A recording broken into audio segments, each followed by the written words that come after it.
This podcast is suitable for students between the ages of 16 to 25. If you're interested in self-improvement, productivity, study tips, this is the podcast for you. Welcome to the Sweet and Sour Podcast. My name is Abdulmumuni Hikmat. I'm a student just like you. I'm passionate about personal development and productivity. So, if this is your first time listening to this amazing voice, don't make it your last. If not, sweetie, you know how we roll now. Let me hear you say H to the I to the Q, to the M to the A and the T. H to the I to the Q, to the M to the A and the T. H to the I to the Q, to the M to the A and the T. Assalamu alaikum everyone. I hope everyone is doing amazing. I hope that our Ramadan is going amazing. So if you're new here, I just want you to know that this space is for productive minds who want to become better, and we talk on books, we talk on productivity, and we talk on how to become a better entrepreneur. Well, for the last 3 episodes now, we're basically doing like a Ramadan series, because like I'm a Muslim and like we're in the month of Ramadan, and just to set the tone for Muslims basically.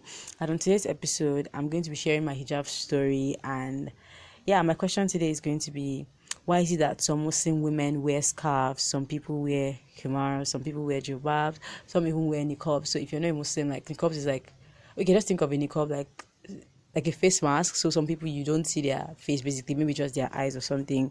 And some don't even wear at all, and they would still say they are Muslims.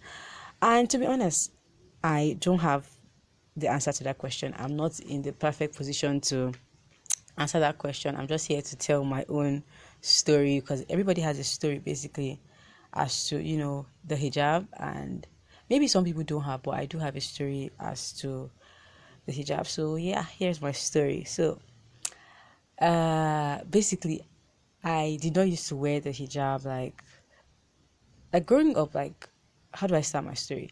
Okay, growing up, like, we were made to wear the hijab when we wanted to go to Islamia.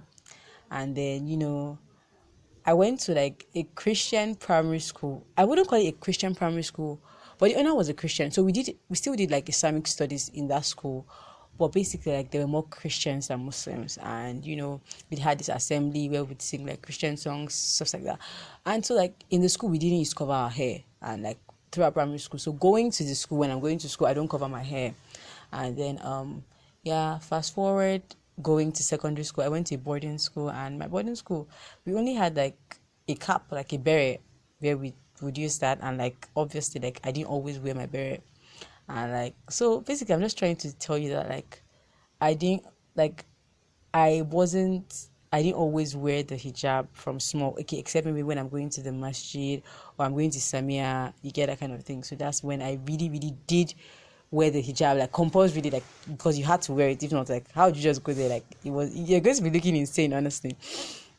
And so even when I was in boarding school, I I literally like dress like in ways like you would not believe, because like especially if you know me now, if I'm telling this story, like you might not believe it, but like I didn't used to really like be this Muslim girl who literally dressed the way we were supposed to dress. Initially, I just thought that, okay, covering your hair, why not? But I didn't really used to see that. I didn't used to understand why, okay, maybe you couldn't wear trousers or stuff like that. Like I did used to wear it, so I'm just basically trying to tell you that like nobody's like perfect. I wasn't pious. I'm not still pious. Maybe some things have changed, but it doesn't mean, I'm not trying to tell you I'm a good person. Honestly, only God knows who is good and who is bad. But basically, I'm just trying to tell you that like some of these things that people do now, and maybe you see them and you judge them. I did it. So that's why like when I see some people doing some certain things, I'm just like, I passed this phase, something like that. And then fast forward, when I went to school, I think my hijab story actually started when I tried getting admission. Now, when I tried getting admission, or I tried getting admitted into the university, because I used to hear of like, okay, there was cultism and everything. Actually, like, and they were always like, maybe like how do I say this? I used to hear of stories, I used to read books and everything. So you'd hear of like maybe a guy liked somebody, maybe the guy is a cultist, and maybe the girl now did something, they will now like I just used to hear like weird stuff. So in my mind I was like, if I'm going to university, I'm going to go and dress like Eleha or like all these niqabis, like people that used to wear the niqab, so nobody see my face, so that I just go on my own, something like that. So like that was like the intention. Honestly, and the intention was just because so that like I'm just going to avoid drama of people and everything. But then that was the intention. But even at that, like I just still wore my normal clothes and like, just still my normal self. Like, and then I was using the scarf. Yes, I just used to use this veil wherever I was going to. Yeah, I used to cover my head. Then when I actually did get into the university, I still dressed however I used to dress. And I think what really changed was I met two people, and they are like hijabis, so like they wear this long hijab down, and they wear the gloves, and they wear the socks. And we were just having a conversation one day, and basically, I was just like, oh my god, you guys are trying, that kind of thing. I don't want to call their names, but then they know themselves. And they're just like, oh, it's not really that serious, that kind of thing, that blah blah. They're just like saying that it was not really a big deal. You'd actually do what you want to do, like when you're ready to do it. So then I just like, okay, let me just like, I think I want to start wearing the hijab. Actually, like, was when I got into the university. I was like, I think I want to start wearing the hijab, sha. And it was just a joke. And then I told one person, I'm like, okay, I want to start wearing the hijab. And I told another person. I had a hijab. I think I had 2 hijabs at that time, because like I used to use the scarf, and I became a multi-billion-dollar hijabi person, because like the people I literally told, everybody brought hijab for me. Like it was so unbelievable. And like I don't know if I was shocked or I was amazed as to how like people really cared about, like, maybe because like I just told them randomly, and everybody just brought the hijab for me, and then I just started wearing it anyways. I just like, okay, yeah, I started wearing it, and when I started wearing it, I became so used to it that I could not wear it now. Like after weeks, in fact, people that had seen me before I started wearing the hijab could not imagine me not wearing the hijab, because they got used to me wearing the hijab. And the funniest part of everything was, even when I started wearing the hijab, I literally now started getting compliments that I never got when I didn't used to wear the hijab. Like it was as if I'm not capping, actually. Like it was as if to them I became more beautiful when I started wearing the hijab, because like everywhere, like literally one girl like stopped me one time. I was like, oh my god, mashallah, you're so beautiful. I'm like, I was like literally shocked, because I'm like, what's going on? She gets. And like even my secondary school friends, when they saw my pictures, that kind of thing, like maybe we were just doing like maybe like everybody was just trying to like, oh, how are you, that kind of thing. Like they were just like so amazed, like, okay, Hikma, you have changed, you're looking so fine.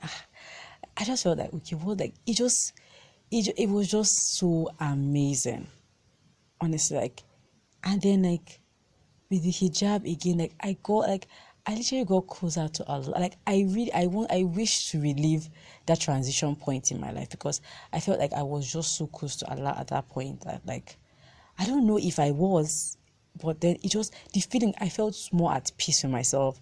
I felt more happy. I don't know. I really just felt something I had never felt before in my life.